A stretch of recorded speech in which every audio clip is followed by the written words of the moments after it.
Ruthie from FS Securities. We are an education and information firm on the Gold Coast in Queensland, Australia. And every morning I go through what happened in financial markets around the world and try to forecast what we may see this coming days or weeks. I show you how investors and traders can perhaps trade and invest, what is hot, what is not, what you should hold and what you should fold.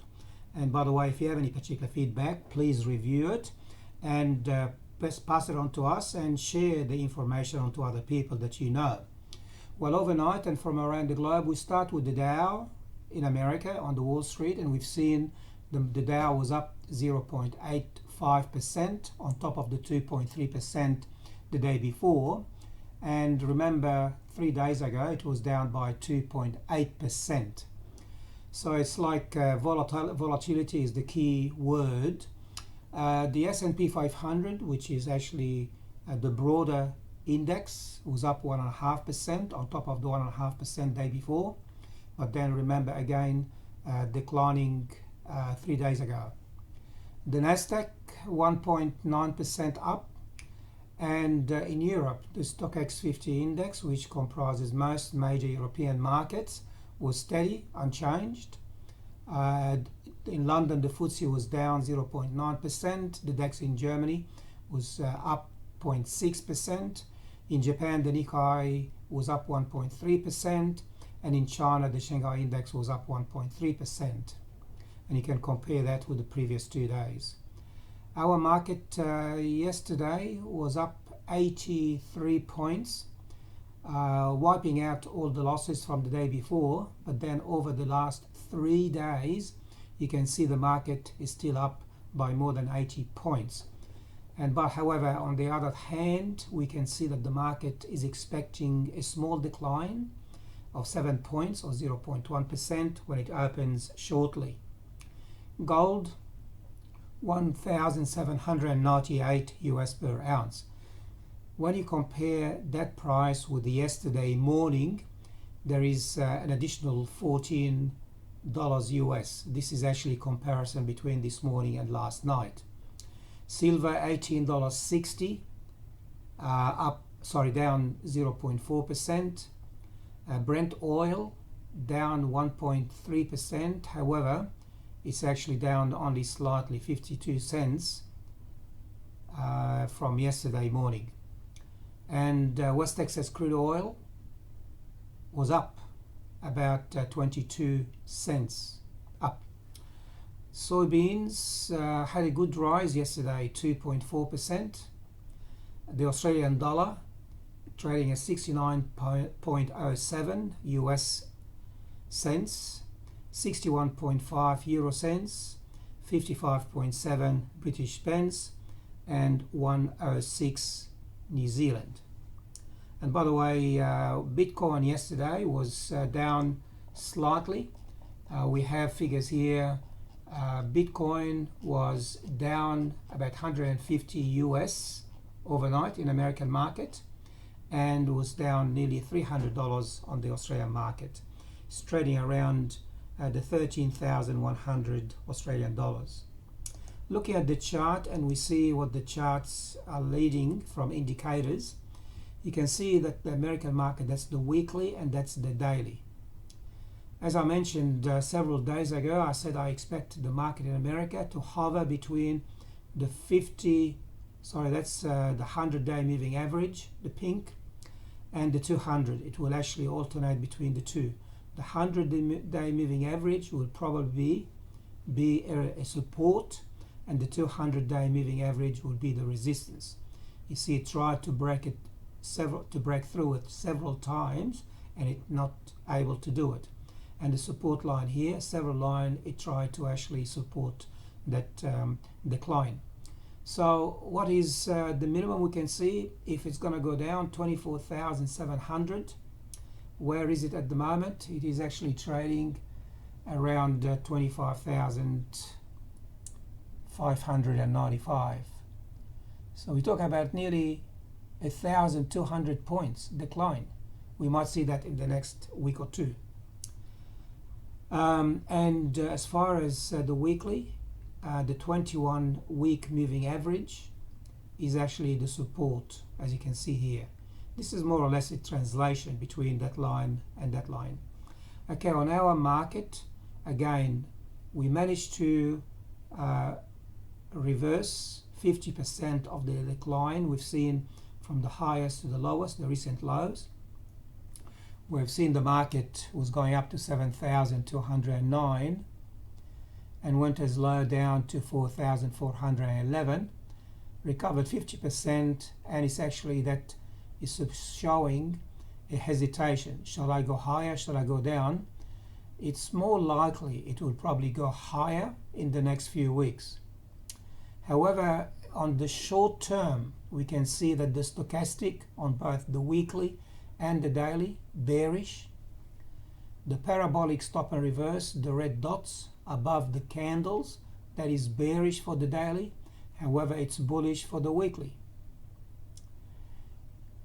The 9-day moving average was shown here by the dotted line, the orange dotted line, is above the 21-day moving average, that is bullish. However, we can see like more or less like a conversion, it's moving towards the 21. So I would say at the moment, hang in there, it's neutral, but we expect the market in America to hover between those two lines, the black line and the pink line. That is the 100-day moving average and the 200-day moving average. We expect our 100-day moving average for an ASX 200 to be a very strong support for our market. So we might see a decline today and we might see flirting with the 100-day moving average. However, we think that 100-day moving average will end up being a support. Okay, looking at the mechanical system from where the chart has given us the indicators, this is the weekly. It changed all these numbers, all these forecasts only change once a week. We do this at the end of the week. However, those forecasts, they change every day. So on the daily basis, we have a bearish on the Dow. We continue to be bearish. This was Saturday morning, and we continue to be Monday and Tuesday and Wednesday morning. We ended up with a bearish for the Dow, only for the very aggressive trader. The very aggressive trader trades in and out of the market on a daily basis. The investor in and out of the market on a monthly basis. And these conservative and aggressive traders are in and out on a weekly basis. Gold, we remain bullish. Silver, we remain bullish. Crude oil, we remain bullish, but not for the investor. In terms of the Australian dollar, we're gaining strength. We're nearly hovering around slightly below the 70 US cents.